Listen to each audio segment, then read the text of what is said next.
I found this rusted metal disc with 7 green glass spheres attached to it, and it looks like it might be homemade. This object is located along a driveway in the woods, about 6 feet off the ground. Does anyone know what this could be? The object you found is a reflective driveway marker, commonly used to delineate driveways and enhance visibility, especially at night or in low-light conditions. These markers typically feature a metal base with attached reflective elements, such as glass spheres, to improve visibility. The use of glass spheres in road markings dates back to the early 20th century. In 1927, Percy Shaw, a British inventor, patented the cataphote, a device that used glass spheres to reflect light, significantly improving road safety by making road markings visible at night. Today, prismatic reflectors made from durable plastics or polycarbonates have largely replaced glass spheres. These modern reflectors are more efficient at reflecting light and can withstand harsh weather conditions and prolonged use. I found this metal monkey sculpture in a thrift store in Michigan. It's a non-magnetic metal piece mounted on a wooden base with a small bolt. The sculpture is about 3.5 inches tall and 3 inches wide, and the monkey itself has a fair amount of detail. The object you found appears to be a decorative replica of a tsuba, the handguard of traditional Japanese swords such as the katana or wakizashi. While original tsubas were functional components designed to prevent the user's hand from sliding onto the blade during combat, they also served as an important medium for artistic expression. The intricate design featuring a monkey carries symbolic meaning. In Japanese culture, monkeys often represent cleverness, mischief, and adaptability. They frequently appear in folklore and religious contexts, acting as both tricksters and protectors. Such imagery was not uncommon on original tsubas, as samurai often chose motifs that reflected personal or symbolic themes. Given its non-magnetic metal composition and detailed craftsmanship, this piece is likely a modern reproduction. Original tsubas were crafted during the Edo period, which lasted from 1603 to 1868, and the Meiji period, which lasted from 1868 to 1912. These were often made using materials like iron or alloys such as shakudo, which is a mix of copper and gold. Reproductions, however, are typically made for collectors or as decorative items and are often crafted from lighter or more accessible materials. I found a small silver fob in a tobacco tin that belonged to a long-deceased relative. He lived in occupied Germany, but I don't know much else about him since he passed away in the mid-1950s. The fob has no stamps or engravings on the reverse side. The other items in the tin were rotted rubber bands and a few paper clips. The small silver fob you found is likely a piece of Navajo jewelry, created in the early to mid-20th century. During this period, the Fred Harvey Company was instrumental in popularizing Native American-inspired jewelry, which often included symbols such as the thunderbird and the whirling log. The whirling log, in particular, is a traditional Navajo symbol representing well-being, good fortune, and protection. This symbol has deep roots in Native American culture and existed long before its later and unfortunate association with Nazi Germany. Unlike the swastika, which is typically tilted at an angle, the whirling log is usually depicted in a horizontal or vertical orientation. Despite these differences, its visual similarity to the swastika led to a significant decline in its use in jewelry and art after the 1930s. Given the lack of stamps or engravings, it's likely that this piece was handcrafted for personal use or sold as a souvenir to visitors exploring the American Southwest. I found these all over my beach in Florida tonight. They're kind of squishy, but very hard to break, about the same size and shape as a grape. Does anyone know what these could be?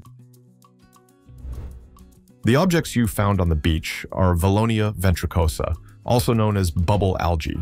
This species is found in tropical and subtropical regions around the world, including Florida. It is one of the largest single-celled organisms, with a diameter ranging from 1 to 3 inches. These algae have a bubble-like appearance with gas-filled chambers that help them float. They're commonly found attached to rocks or coral reefs in shallow waters, and their presence on the beach likely means they've been washed ashore due to high tides or storms. Historically, sailors referred to them as sailors' eyeballs because of their round, eye-like shape. Their large size and unique appearance make them an interesting find for beachgoers. Beyond their striking form, these algae also play an important role in marine ecosystems. They contribute to the food chain, and provide shelter for small marine creatures. In the past, these algae were mostly found in deeper waters, but changes in ocean currents and temperatures have led to them appearing more frequently along shorelines. About 30 years ago, my dad found this bracelet while working as a plumber at the University of Tennessee. He discovered it about 11 feet down in the dirt, and it looks handmade. Does anyone know what kind of bracelet it is? The object you've found is most likely a torque, an ancient ornament worn around the neck or wrist.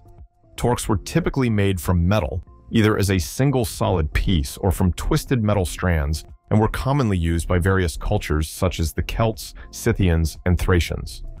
The torque's design is known for its rigid structure, often open at the front, but sometimes featuring hook and ring closures or mortise and tenon locking mechanisms to secure it. Many of these ornaments were crafted to be worn permanently, or nearly so, as they were often difficult to remove due to their construction. In addition to being a decorative accessory, torques were symbolic in many ancient cultures, often representing strength, status, or spiritual significance. The metal used in making torques varied, with some being crafted from bronze, gold, or silver, and the craftsmanship often included intricate details and designs reflecting the wearer's status. I found these dolls while thrifting in Oklahoma. They're about 14 inches tall. One has feet that seem to be made with the same material as the arms. The other has thin legs that appear to be wrapped in tape and velvet shoes. The hair looks kind of like dryer lint. Does anyone know what kind of dolls these are? What you found is an apple doll, also known as an apple head doll. This traditional folk craft originates in North America and has roots in Native American culture. The practice of making dolls from dried apples is believed to have started with the Iroquois or Seneca peoples and was later adopted by European settlers. To make an apple doll, the first step is to peel the apple and carve the face using a spoon or knife. As the apple dries, it shrinks, forming wrinkles that give the doll a distinct aged look. The drying process typically takes up to 30 days, during which the apple darkens and shrivels. Once dry, the apple is decorated with small details such as eyes made from buttons or sequins, and teeth crafted from white beads or grains of rice. The hair can be made from materials like wool, yarn, cotton, or even human hair. The head is then attached to a wire frame body, which is padded and dressed in handmade clothing. I found these small cones buried in my backyard in Virginia, near a house that's about 40 years old. They are lightweight and have a light density. Some of them have blue specks. Can anyone identify what these are? What you found are tumbling media, small abrasive shapes used in tumble, finishing a process that smooths, polishes, and cleans various materials. These media are typically made from ceramic, plastic, or metal, and come in shapes like cones, pyramids, or cylinders. Tumble finishing was first used in metalworking industries in the early 20th century, primarily to polish and clean metal parts. The process involves placing materials and media in a rotating drum, where friction gradually smooths and polishes the items. It's particularly effective for removing sharp edges and preparing surfaces for further treatments like coating or painting. Patented in the 1930s, the process quickly became widespread in industries like automotive and jewelry manufacturing due to its efficiency. Over time, it spread to smaller-scale use, with hobbyists now employing tumble finishing at home for polishing small items like rocks and jewelry. I found this projectile in the basement of a house built in the 1800s. It weighs around 8 pounds. Can anyone identify what type of projectile this is? The object you found is most likely a British armor-piercing capped ballistic capped tracer shell used in the Ordnance quick-firing 6-pounder. This gun was introduced during World War II and became one of the primary anti-tank weapons of the British Army. The British believed that adding explosive material to their anti-tank shells was unnecessary, as it weakened the shell and reduced its mass. Instead, they focused on creating a solid, armor-piercing shell with a hardened steel core to penetrate enemy armor. However, the shell contains a tracer element, which helped gunners track the projectile's flight and adjust their fire. This tracer element can contain a mixture that burns at a very high temperature, making it potentially dangerous if ignited. This type of ammunition remained a key component of the British anti-tank arsenal and was effective against many enemy tanks. However, with the introduction of more heavily armored tanks, its effectiveness began to decrease. I found these small dishes placed outside the windows of all the offices in my building. Does anyone know what these are for?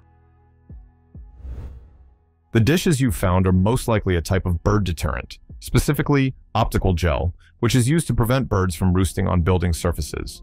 These dishes likely hold the gel, which creates the illusion of flames by reflecting ultraviolet light. Optical gel is a safe and eco-friendly alternative to more invasive bird control methods like spikes or nets. It doesn't harm the birds, but instead uses visual and sensory effects to keep them away. Typically made from non-toxic materials like agar, the gel is placed in areas where birds tend to roost. This method of bird control is just one part of a broader range of solutions, including physical deterrents, chemical repellents, and even acoustic devices. I found this object at an escape room in central London, among a lot of old tech. It's very heavy, and there were a couple of them. Some could spin freely, but some were stuck in position. It's about 8 inches in size. Does anyone know what this might be and how it was used? The object you found is most likely part of a gimbaled inertial navigation system, a technology widely used in military and aerospace applications. The gimbaled INS was extensively used throughout the mid-20th century, particularly in missile guidance systems, aircraft, and spacecraft, providing a reliable means of navigation. The system includes a set of accelerometers and gyros, each mounted on gimbals, which keeps them aligned with inertial space as the vehicle moves. One of the most notable applications of this technology was in the Apollo lunar module, where the gimbaled INS was used to guide the spacecraft from lunar orbit to the surface of the moon and back. I've had this object for years, and my parents have tried to get it identified and appraised by antique dealers, but no one seems to know exactly what it is. It's made of metal and is about the size of a potato peeler. The inside portions appear to be sharpened, suggesting it might be some form of kitchen or farm implement. The engraving says patent May 8th, 23. Does anyone know what this might be and how to look up the patent? The object you found is most likely a grapefruit seeding device patented by Charles Boyle of New Haven, Connecticut on May 8, 1923. This device was designed to efficiently remove the core and seeds from grapefruit halves. The process involves cutting the grapefruit transversely, then inserting the tubular cutter into the center of the half, around the core and seeds. By separating the handles, the cutters move toward each other, severing the core below the seeds. When withdrawn, both the core and seeds are removed together. This particular tool reflects the growing popularity of grapefruits in the early 20th century, particularly in regions like Florida, which became known for its citrus production. At the time, grapefruits were being consumed more widely, and tools like this one were developed to make preparing and eating them more convenient. We found this metal object in the woods near Stockholm, Sweden. It's smaller than a basketball, probably around 7 to 8 inches wide. There were remains of a fire nearby. Does anyone know what this could be? The object you found is most likely a smudge pot, an oil-burning device that was used to prevent frost damage in orchards. Smudge pots were commonly placed between fruit trees, and the heat and smoke from the burning oil helped protect crops during cold weather. They became especially popular after the devastating freeze of 1913, which led to the widespread use of smudge pots to protect valuable crops from frost damage. In California's Redlands groves, smudge pots continued to be used into the 1970s, but their use declined as oil prices rose and environmental concerns grew.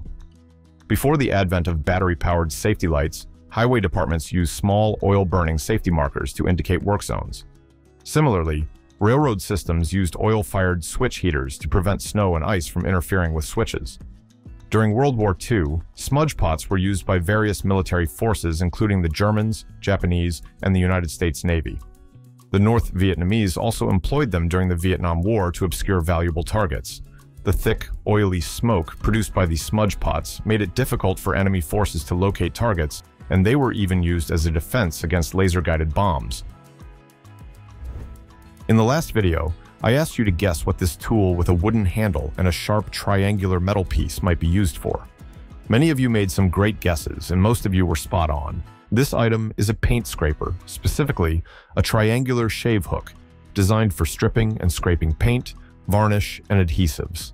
Thank you to everyone who participated and shared your guesses. A special shout out to Robert Redland for being the first to correctly identify it. This is the third time Robert Redland has been the first to guess correctly.